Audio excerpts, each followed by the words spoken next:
Alin, tatanong ko lang sana sa'yo eh. Sino ba yung nakuha natin doon sa dalawa? Ganito kasi yun, kuya. Ang nakuha natin sa dalawa, si... O, Tay, mauna po muna kami. May bibilin po kami ni Ate Mariel. Sige, ingat kayo ah. Tay, mauna na po kami.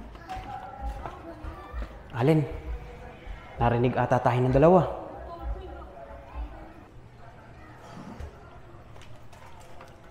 Tay, mauna po. May tatanong lang po sana kami dalawa ni Ate Mariel. Kaya nga po, Tay. Ano po yung sinasabi ni Tito na may nakuha ka daw po sa amin dalawa ni Shane? Naku mga anak, wala yun. May pinag-usapan lang kami ng tito nyo. May nakuha kasi kami dating ginto. Paano? Tara, pasok na kayo. Huwag nyo nang isipin yun.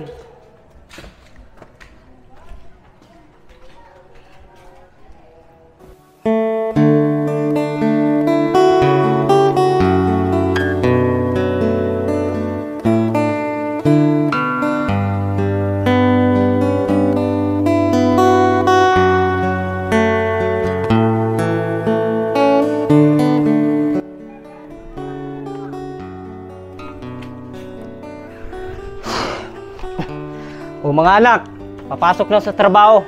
Kayo mo nang bahala rito sa bahay. Saka huwag niyong iwanan yung bahay nating nakabukas. Alam niyo naman, maraming magnanakaw ngayon sa panahon ngayon. O, Tay, saglit lang po. Di ba po, linggo ngayon? Bakit po papasok kayo? Kaya nga po, Tay. Magpahinga naman po kayo. Tsaka payagan nyo na po kami maghanap na siya ng trabaho para naman po makatulong na kami sa inyo. Mga anak, hindi niyo naman kailangan gawin yun. Saka kayang-kaya ko pa naman, malakas pa ako.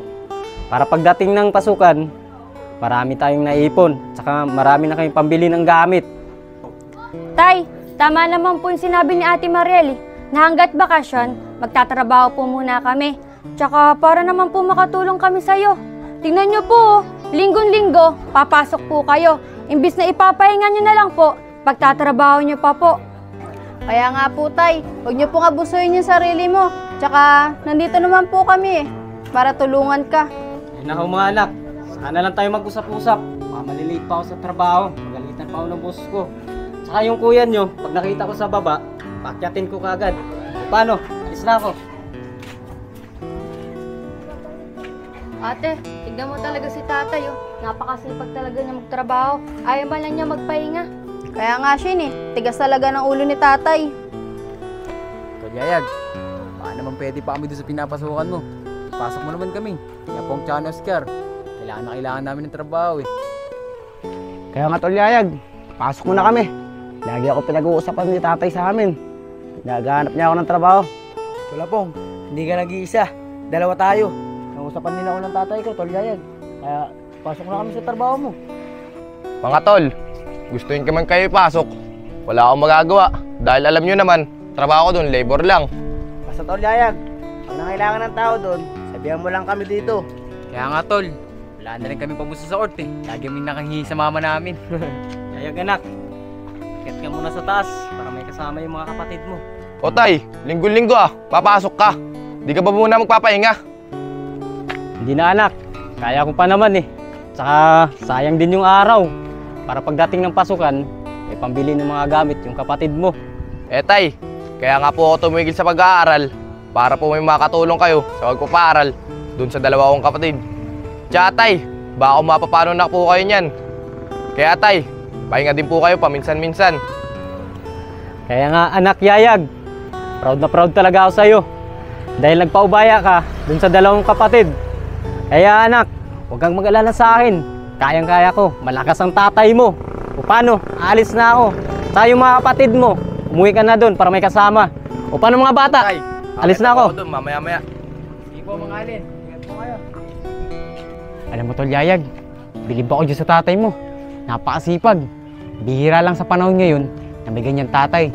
Kaya mahalin yung magulang nyo. Oliver, mahal na mahal ko yung tatay kong yun. Dahil kahit wala na si nanay, siya lang ang isang nagtaguyod sa amin, magkakapatid. Ate Mariel, siya nga pala. Nakachat ko yung kaibigan ko. Naghahanap daw sila ng tindera dun sa may bakery ng tita niya. Eh ang sabi ko, kung pwede, tayo ang pumasok dun. Shane, paalam muna natin to kay tatay. Baka si mamaya, magalitan tayo nun. Mga tol, huwag kayong mag-alala. Bukas na bukas, pagpasok ko, tatanungin ko si Foreman kung kailangan pa ng labor. Sasabihan ko agad kayo. Sige, tol. Sige tol, maraming salamat ta. Shane, Mariel, saan kayo pupunta? Kuya, may bibili lang po kami ni Ate Mariel, pero uuwi rin po agad kami. Eh kuya, akala ko sinabihan ka ni tatay na tumaas. Wala kasing tao sa bahay natin eh. Tataas na rin ako doon. O paano kuya, mauna na kami ni ate.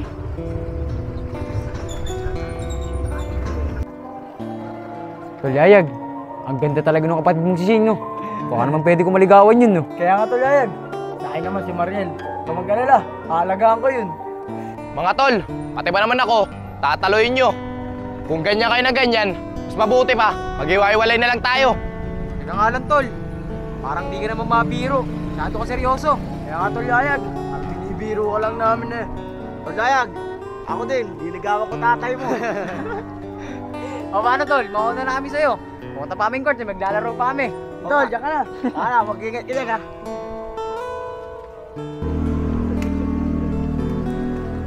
O kuya, nakabalik-balik na kami lahat-lahat. Nandyan ka pa rin, hindi ka pa rin nakakauwi. Hindi, naantay ko talaga kayo para sabay-sabay na tayo. Paano? Tara na!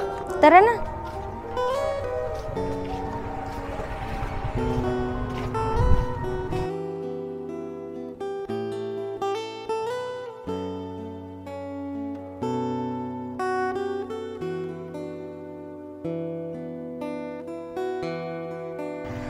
Ay, ang hirap naman ng buhay sa construction.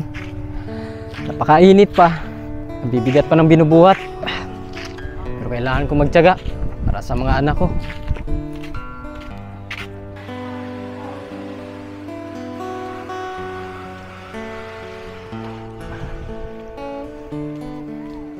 Teka, si kuya yun ah. Nakauwi na pala. Kuya! Kuya! Saglit nga lang. Nakauwi ka na pala. Tsaka ang tagal mo nang nawala rito sa atin ah. Oo, Allen. Matagal din akong hindi nakauwi dito sa atin. Nabisi sa trabaho eh. Pero siya nga pala, Allen. Kumusta na yung mga anak mo? At saka yung ampon mo? Hindi ba pasaway? Kuya, huwag ka namang maingay. Baka mamaya may makarinig pa sa'yo na may ampun ako. Pero sa totoo lang kuya, mabait na bata yun. Kaya ako nagtitiis sa trabaho kahit nahihirapan ako para makapagtapos ko sila. Ah, ganun ba, Allen? Natutuwa naman ako sa'yo at napalaki mo siyang maayos sa bata. O paano? Mamaya, pupuntahan kita sa bahay niyo ah. May kakausapin lang akong tao. Mag-uusap lang kami. Sige kuya, o paano? Alis mo na ako. Sige, mamaya na lang ah. Mag-ingat ka ah. Sige.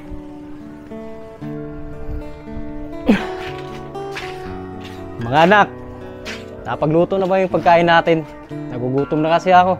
Opo tay, nakapagluto na po. Mano po tay? Siya nga po pala tay, may sasabihin po ako sa inyo. Yung kaibigan ko po kasi, nakachat ko po. Ishin anak, nakachat mo pala yung kaibigan mo. Bakit sinasabi mo pa sa akin? Tungkol saan ba yan?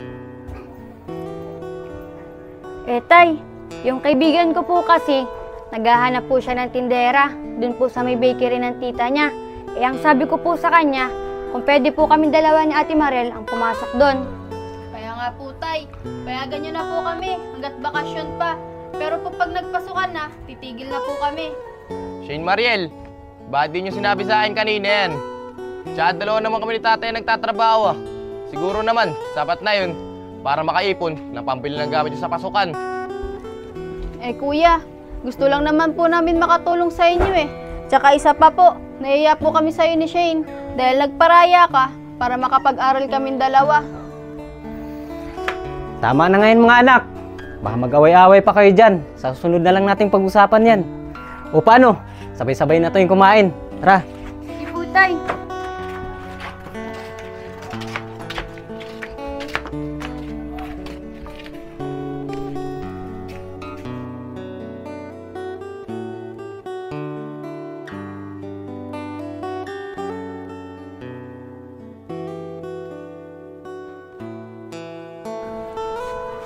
Hoy, Tol Allen. Kuya, halika. Upo muna tayo.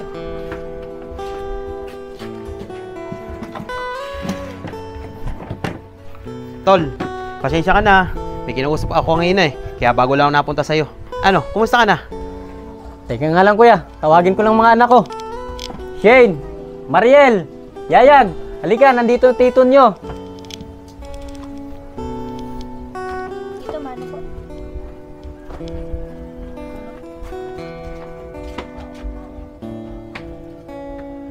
Aba, Allen, ang lalaki na ng mga anak mo ah. Mga dalaga at binata na. Siguro may mga boyfriend at girlfriend na yung mga yan. Ay tito, wala pa po. Wala pa po sa isip namin yan. Magtatapos po muna kami ng pag-aaral para naman po matulungan namin si tatay. Dito, baka po nagugutom ka. Bibili po muna kami ni Shane sa baba. Ay hindi na mga pamangkin, busog ako. Bago ako pumunta dito, kumain ako. O paano tito? Mauna na po kami. May ginagawa po kasi kami. O rin tito, teka lang, bago na ako. Ibibigay ako sa inyo. O, pantagdag nyo sa pambawan nyo. Tigwa 1K kayo dyan. Thank you po tito. O paano po? Pasok po muna kami. Sige, sige. Salamat. Allen, tama ka nga. Mabait nga nung anak mo. Pero, tari ka nga, tatanong ako sa'yo. Allen, tatanong ko lang sana sa'yo eh. Sino ba yung nakuha natin doon sa dalawa? Ganito kasi yun kuya.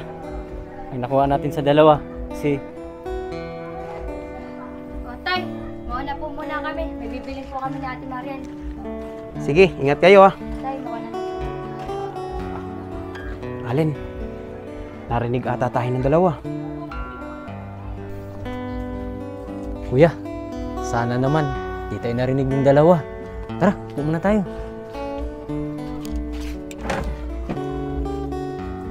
Allen, bakit hindi mo pa sabihin sa kanilang dalawa kung sinong ampon sa kanila? Kaya nga kuya, natatakot kasi yung sabihin sa kanya. Baka pag nalaman niya, lalayasan ako. O paano Allen? Saka na lang ulit tayo mag-usap pa. Tutuloy na ako. Sige kuya, ingat ka. Umagabi na eh. Eh kuya, ako nang bahala rito. Balik na lang ako sa sunod ah. Sige.